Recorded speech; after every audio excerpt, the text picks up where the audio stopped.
Okay, we're live. Hey, it's Brian with the Chronicler's Tale. So today, thoughts in my mind.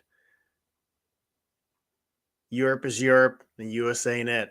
So over the weekend, excuse me, US Vice-President Vance gave a speech at a European summit that I think is supposed to talk about like changes with military spending with the US and European countries picking up the slack. And Vance ends up giving like a 15, 17-minute speech about free speech in Europe. And he had a few zingers, I gotta admit. The guy's I say he's down a little bit with meme culture because he put in a couple good zingers in there. But he brought up a lot of points about the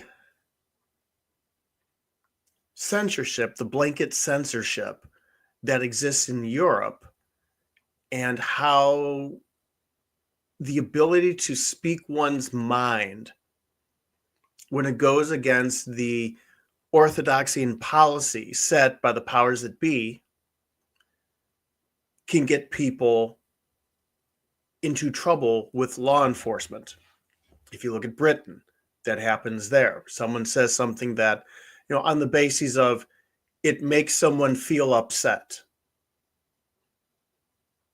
Come on now.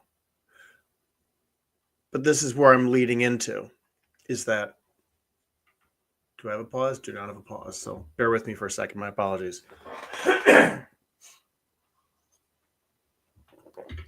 Very dry, cold weather. So after I saw a few clips on X, and then I saw the response by one of the older Germans. When I was listening to him, it all kind of clicked into place. And what it boils down to, and I think this is something that from my own conversations and observations that not a lot of people are aware of, especially the US, because the US is so different from Europe in this regard. And that is Europe, for pretty much its entire existence, has been about one group of people going to war with another group of people. And let's just go back to say 200 years or so to like the 1800. Europe has a history of individuals and groups coming into political power, essentially seizing a monopoly on that power, and then just raising all kinds of hell on the continent. You have Napoleon. You have everything that happened in World War I. You had the rise with the Nazi Party in Germany that led to World War II. You had numerous the unification of Germany. You had all of the nations with their colonial expansion and them butting heads. You had, and then prior to that, they have a history of coming from a monarchy where a sole ruler, whether they were good or they were just mediocre or just plain bad as far as the administration of the country, deciding the direction of ideology. You think back to like Braveheart, the movie Braveheart, and in one scene they're playing, what are they doing? They're playing banned songs.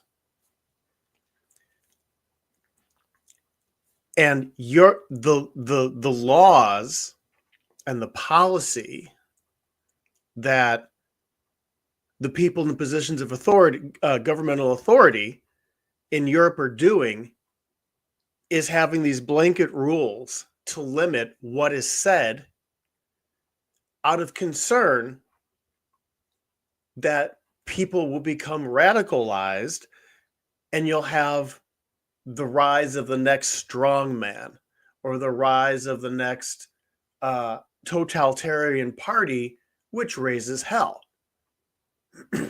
You contrast that with the US. We don't have a history of constant warfare on our continent because we have the benefit of being one country. And our neighbors to the north and to the south, we've had relatively decent relations with them. I mean, if anything, economically and militarily, we've beat up on them. Mexico definitely taking territory. And then Canada, by extension of the crown, and the relations that we've had in trade. So we don't have a government that was, when we were our own entity, that was ruled by monarchy. We didn't have to suffer through that. We didn't have to suffer through hundreds of years of civil war or continental warfare or the 100 Years' War or this nation against that nation. And also our sense of ethnic identities, where Sweden's full of Swedes, Germany's full of Germans, Italy's full of Italians, Serbia's full of Serbs. And there's that strong ethnic identity, which creates its own friction, its own bias. The US is more regional, but over time, that slowly blends away. That identity starts to fade out as people move around, as our perspective expands. And so J.D. Vance's perspective in this speech was very much an American-centric perspective, where for us, we relate more, as sovereign individuals, where we're able to decide for ourselves. We respect each other on equal footing. That's where I think that casualness also comes in, where we're okay with relating one another on a casual basis, where we respect one another, and therefore it's that mutual respect that's more present within the social fabric here than in Europe, where, well, you're a damn Serb, or you're a damn Frank, or you're a damn Brit, or whatever it is, where you've got that history of friction between the nations, between the cultures, between the peoples. And so you have these blanket rules designed to try and keep the peace, but in the process, it's also smothering the ability of people to speak openly and address problems that exist, like, say, with allowing immigrants in larger than normal numbers from cultures that are completely opposite and different from yours in so many fundamental ways. People from the equatorial belt, all the way from Morocco to South Asia, people who, of different religions, different belief systems. And for reasons, you're being able to talk about how, well, okay, in the last 15 years, higher crime has been more concentrated among this group. Maybe we should change the policy. Maybe we should do something about that. But the whole smothering effect is, no, you can't talk about it. Why? It's racist and it's bad and makes you a bad person and a bigot, even though on a pragmatic level, that's something that should be discussed. And so when we're seeing the rise of the right, which I get it, it's because they're the only people who are talking about the things people want to talk about. So these leaders shouldn't be surprised, which J.D. Vance did bring up a point saying, your people are speaking and you're not listening. And they're not listening. I think they're being overtly cautious about worrying about the next big dictator to rise up. We're at a point where I don't think that's going to happen. We're not going to see another Hitler. We're not going to see another nation state rise to prominence and start to dominate the continent. We're at that point now where people just aren't going to put up with that. It's not going to happen. It is not going to happen. And yeah, if they don't want parties like AFD in Germany, and I forget the one in the Netherlands. I just remember the guy's got the crazy hair, the big hair.